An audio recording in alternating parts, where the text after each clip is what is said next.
his left, and so by raising his hand, he'd allow the excess blood to run into his left hand. He also never ate food that tasted good because he assumed that anything that tasted good was completely unhealthy. Glasses with colored lenses were used to treat disorders and illnesses. Yellow trimmed glasses were used to treat syphilis, blue for insanity, and pink for depression. Thus, we get the term to see the world through rose-colored glasses.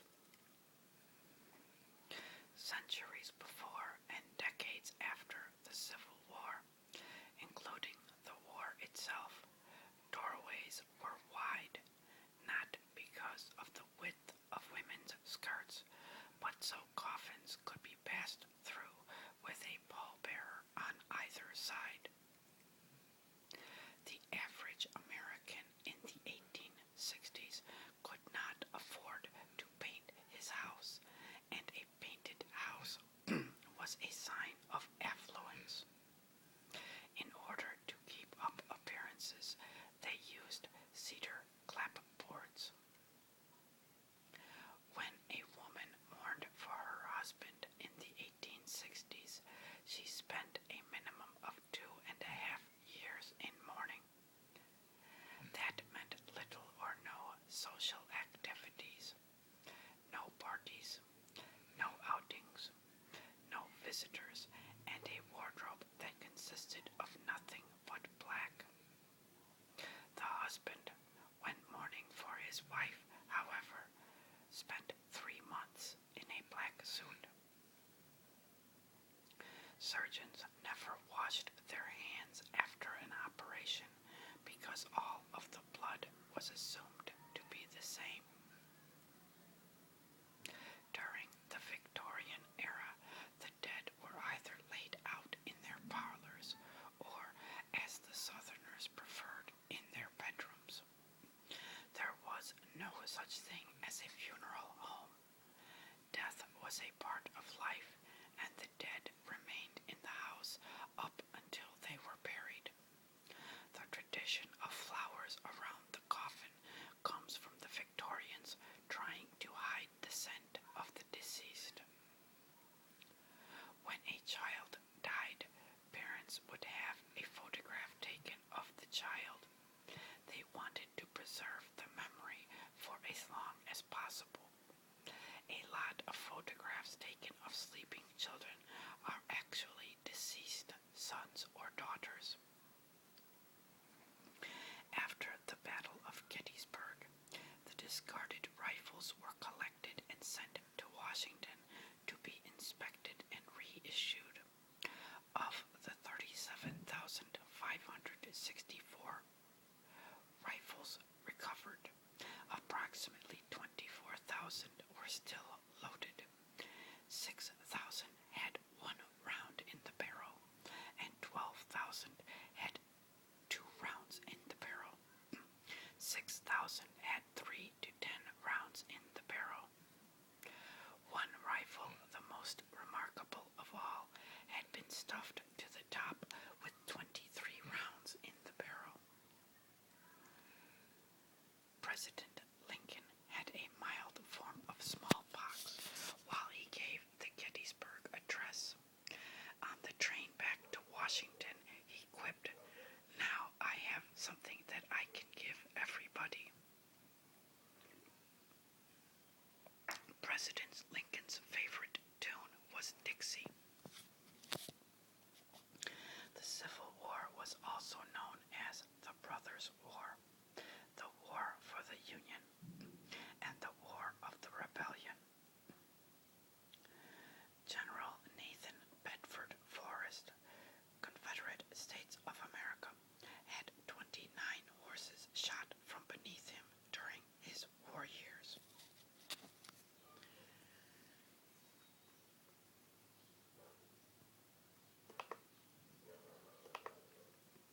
Northerners and Southerners referred to battles by different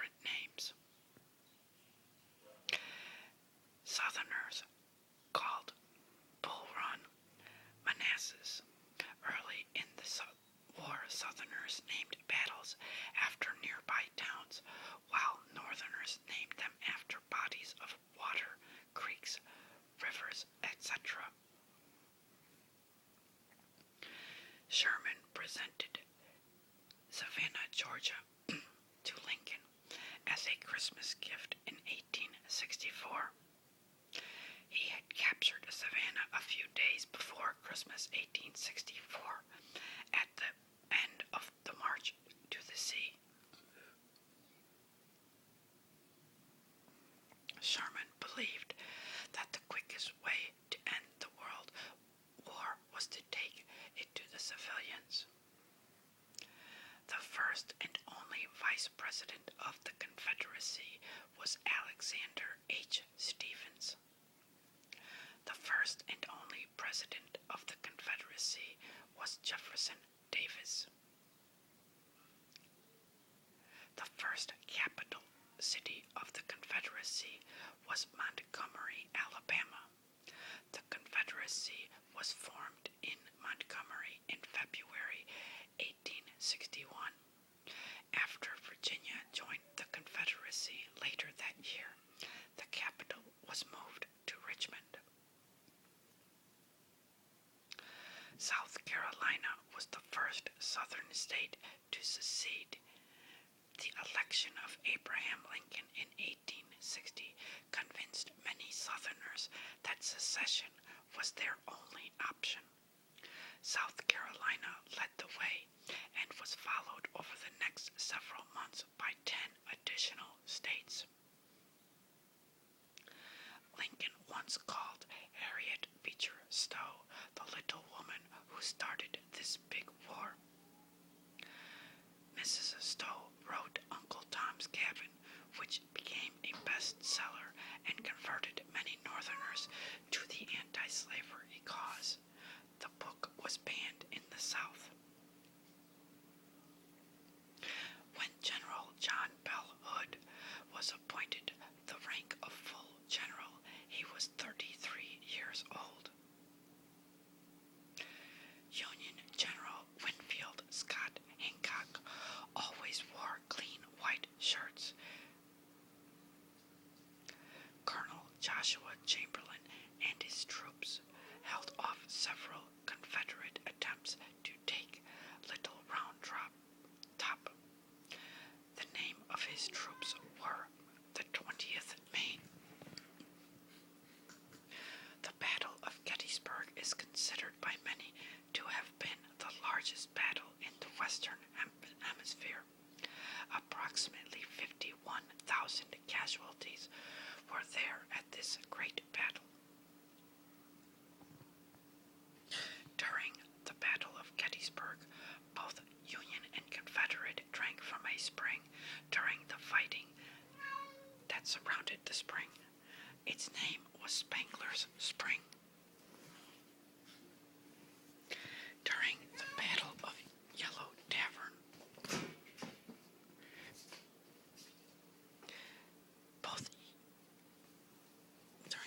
a Union private named John Huff shot and killed Jeb Stuart, Confederate general. The fate of John Huff was that he was killed 2 weeks later. Roeridge Bridge was the renamed bridge over Antietam Creek. It was renamed into Burnside Bridge. When General Lee surrendered at Appomattox Courthouse, his army had shrunk desperately low to 26,000. General Bernard B. gave Thomas Jackson his famous name of Stonewall. The CSS Alabama was sunk near the port city of Cherbourg, France. The Alabama was engaged and sunk by the USS Kearsarge after she emerged from the French harbor. Prentiss stubbornly defended the Hornet's Nest during the Battle of Shiloh. Prentiss held the position against repeated assaults before being forced to surrender. Union forces suffered staggering losses assaulting Mary's Height in the Battle of Fredericksburg. This disaster led to Burnside's removal as commander of the Army of the Potomac. Jeb Stuart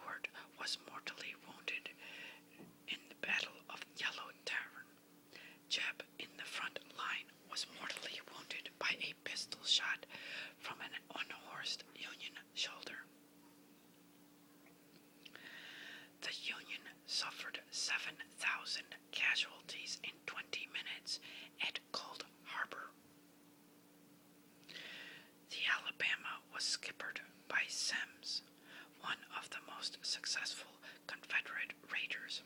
The Alabama, during its 2-year career, claimed more than 60 prizes valued at nearly $6 million. William Quantrill led an infamous raid on the town of Lawrence, Kansas. 182 old men and boys were killed by Quantrill's raiders during the raid. The Rock of Chickamauga was George Thomas. During the second day of the battle, Rosecrans, the Union commander, was erroneously informed that he had a gap in his line. When he moved units to fill in the gap, he created one, which was quickly exploited by Longstreet. The Union Army crumbled, and it was only George Thomas who stood firm on Horseshoe Ridge and Snodgrass Hill against repeated rebel assaults. Although Thomas himself vacated the field after dark, he had saved the army from annihilation. General Oliver O. Howard served as head of the Freedmen's Board after the war. The Freedmen's Council was used to help newly freed slaves after the war to begin an independent life. Howard subsequently had a large black college named after him, Howard University in Washington, D.C. Traveler was the name of Robert E. Lee's horse. The battle that marked the end of the 7 days battle around Richmond, Virginia in 1862 was the Battle of Malvern Hill. The Confederates suffered a surprising defeat at Malvern Hill after several days of successfully driving the Union out from around Richmond. Arlington was the former estate of Robert E. Lee. It became a national burial ground for U.S. soldiers. Ulysses S. Grant's occupation before the war broke out was a leather goods harness salesman. For a time, Grant also worked as a clerk in his father's store in Galena, Illinois.